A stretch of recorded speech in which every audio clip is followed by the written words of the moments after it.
ఇషిక, అత్తయ్య గారు అసలే ఆవేశంలో ఉన్నారు. నువ్వేం మాట్లాడుకో.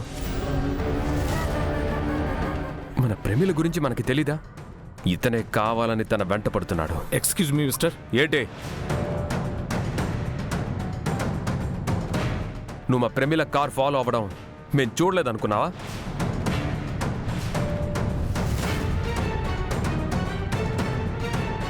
ఆ రోజు మేడం సేఫ్గా ఇంటికి రీచ్ అయ్యారో లేదని ఫాలో అయ్యాను సార్. మా కారులో మా ఇంటికి వచ్చే అమ్మాయి సేఫ్గా రాకుండా ఉంటుందా?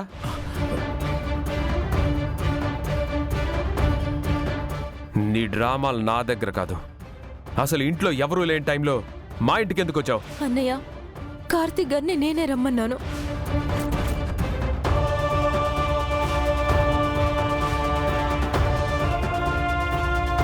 చూసారా, మన కోడలు బరి తెగించిందండి. నేనే వాడిని ఇంటికి రప్పించానని తెగేసి చెప్తోంది. అమ్మా,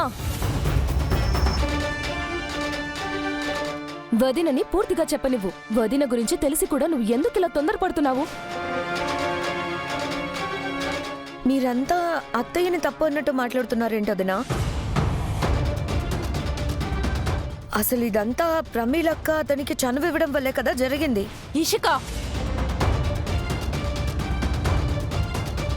నిజాలు తెలియకుండా మాట్లాడుకో.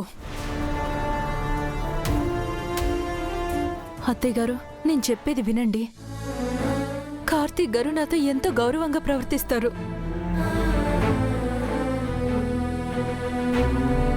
నిజానికి టిఫిన్ చేయడానికి రమ్మంటే కూడా చాలా ఆలోచించారు. కానీ ఇంటి వరకు వచ్చిన వాళ్ళని తినమని చెప్పకుండా పంపం కదా, అందుకే పిలిచాను. టిఫిన్ చేసి ఇద్దరం బయలుదేరుతున్నాం. మరి మేము కళ్ళారా చూసిందంతా ఏంటక్క? నువ్వు అతనితో క్లోజ్గా ఉండడం మేమంతా చూసాం. లేదు, నేను కార్తీక్ గారికి విభూది కళ్ళల్లో పడుతుందని. పరాయి మగాడికి బొట్టు విభూది పెట్టడమేనా నీ సంస్కారం? నేను అలా చేయడానికి ఒక కారణం ఉంది అత్తయ్య గారు. కార్తీక్ గారి కళ్ళు. అతని కళ్ళల్లో విభూది పడిందని నువ్వు ఊదాను అంటావు, కానీ చూసే వాళ్ళకి అలా కనిపించదు కదమ్మా.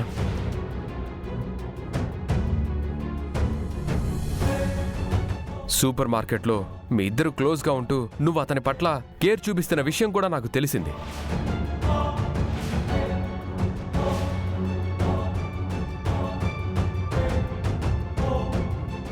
కానీ నేను ఇంట్లో ఎవరికీ చెప్పలేదు. ఎందుకంటే అసలే నా పరిస్థితి బాలేదు. ఏం చెప్పినా నన్నే బ్లేమ్ చేస్తున్నారు. అందుకే అన్నీ తెలిసి కూడా మౌనంగా ఉండిపోయాను. చూడండి, మీరేమేనంటే నన్ననండి, అంతేకాని మేడం ననకండి. ఆవిడ దేవత లాంటిది. అందుకైనా ఆరాధిస్తున్నావు? అయినా మా వదిన గురించి మాకు బాగా తెలుసు. నువ్వేం సర్టిఫికేట్ ఇవ్వక్కర్లేదు. అయినా నీలాంటి వాళ్ళని తీసుకొచ్చి సూపర్ మార్కెట్లో జాబ్ ఇచ్చినందుకు రుద్రన్ నేను అనాలి. Shut up Surya, why are you blaming Rudra? Karthik good boy, we know కదా.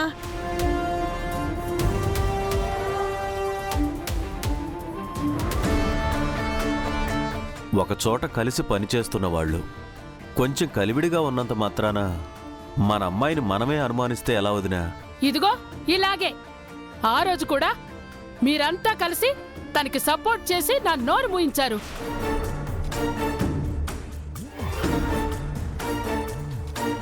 లేదంటే తెల్ల చీర కట్టించిన రోజునే తనని గదిలో పడుండమని చెప్పేదాన్ని.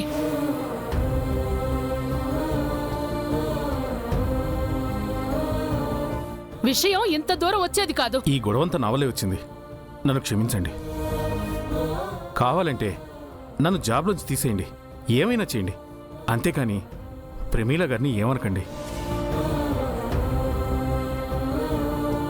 మేడం ప్లీజ్, మళ్ళీ తనకంత కఠినమైన శిక్ష వేయకండి. అంటే ఏంటి నీ ఉద్దేశం?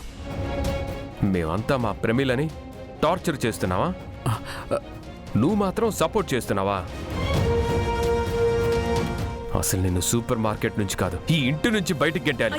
మాట వినండి సార్, నేను చెప్పేది వినండి సార్. సార్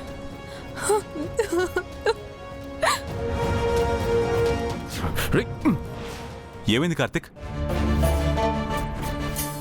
సార్, నేను ఫ్రెండ్ని కలవడానికి ఇటుకో వెళ్తున్నాను.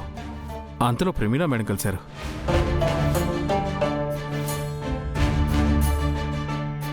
మేము సూపర్ మార్కెట్కి బయలుదేరుతుండగా వీళ్ళంతా వచ్చారు సార్. అపార్థం చేసుకుని ప్రమీల మేడంని నానా మాట్లాడినారు సార్. నన్నేమన్నా పర్లేదు సార్, కానీ నా వల్ల మేడం మాట్లాపడ్డారు. అదే బాధగా ఉంది సార్. మీరైనా వీళ్ళకి అర్థమయ్యేలా చెప్పండి ప్లీజ్. నన్ను క్షమించండి.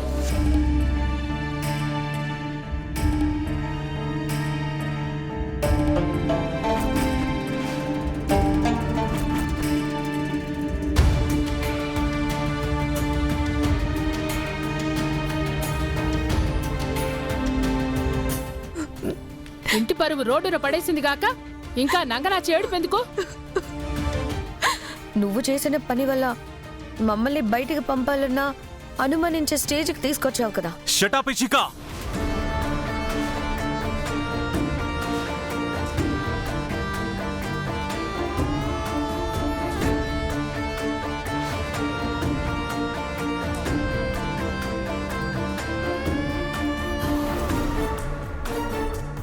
ప్రమీల గురించి మాట్లాడే అర్హత నీకు లేదు.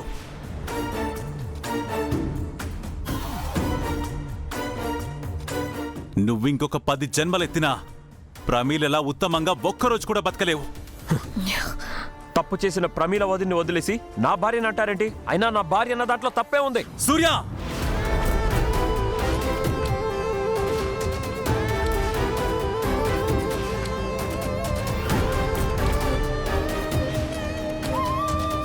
ఇంకొక్క మాట మాట్లాడితే నిన్ను నేనేం చేస్తానో నాకే తెలీదు.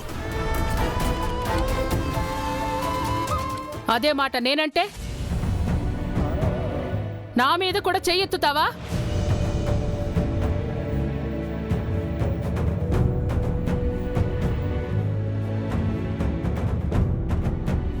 నువ్వు పనులు చేర్చిన వ్యక్తి మీద నింద పడకూడదని తనను వెనకేసుకొస్తున్నావా? కాదు పెద్దమ్మా, నిజాన్ని నిజాయితీని వెనకేసుకొస్తున్నాను.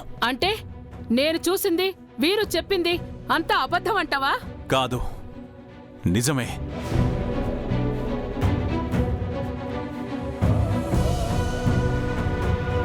ప్రమీల కార్తిక్ పట్ల కేరింగ్ చూపించడము నిజమే. కార్తిక్ ప్రమీల పట్ల అభిమానం చూపించడము నిజమే.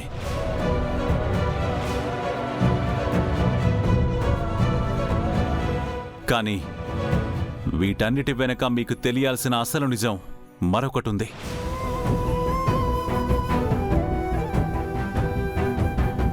కార్తిక్ ప్రమీలలో ఉన్న మంచితనాన్ని అభిమానిస్తున్నాడు.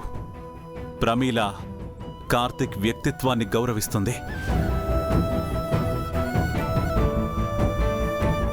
వాళ్ళ మధ్య ఉన్నది వర్కర్ ఓనర్ రిలేషన్ మాత్రమే.